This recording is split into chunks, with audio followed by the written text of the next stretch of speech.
Mouse Guard, The Tale of the Owlhen Caregiver, written and illustrated by David Petersen, performed by Meredith Salenger.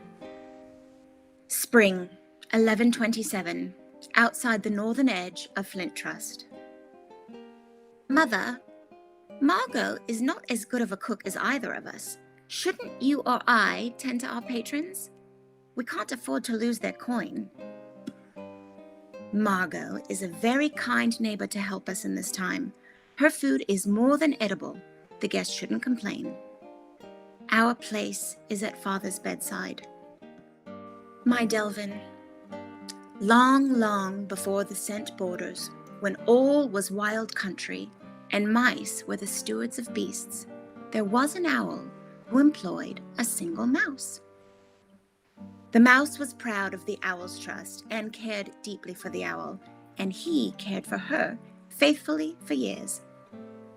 Others of the owl's stature had many mice attending to them as protectors, harvesters, scouts, and caregivers, but this owl trusted only one mouse. One harsh winter, the mouse returned home feverishly ill, and the owl had to care for him in full. Every task the owl would have the mouse perform for her, she now did for the mouse. She fed him, bathed him, kept him cool with a damp cloth, and soothed him to sleep with gentle feather strokes as she hooted him a lullaby.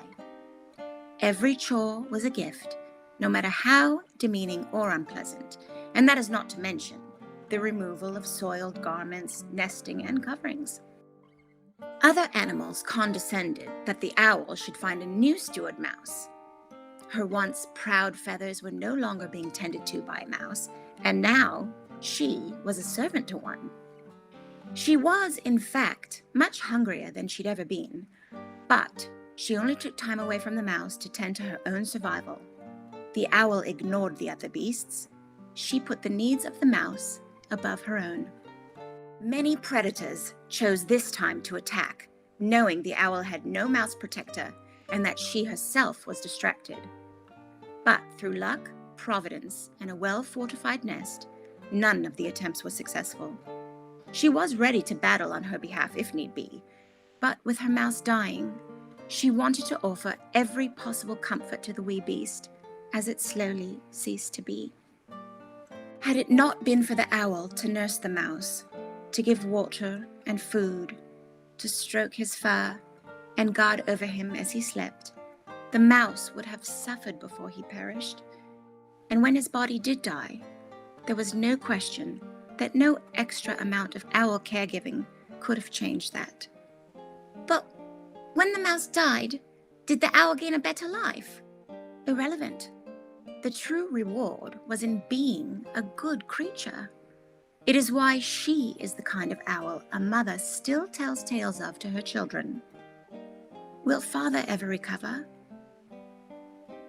No, child, he will not.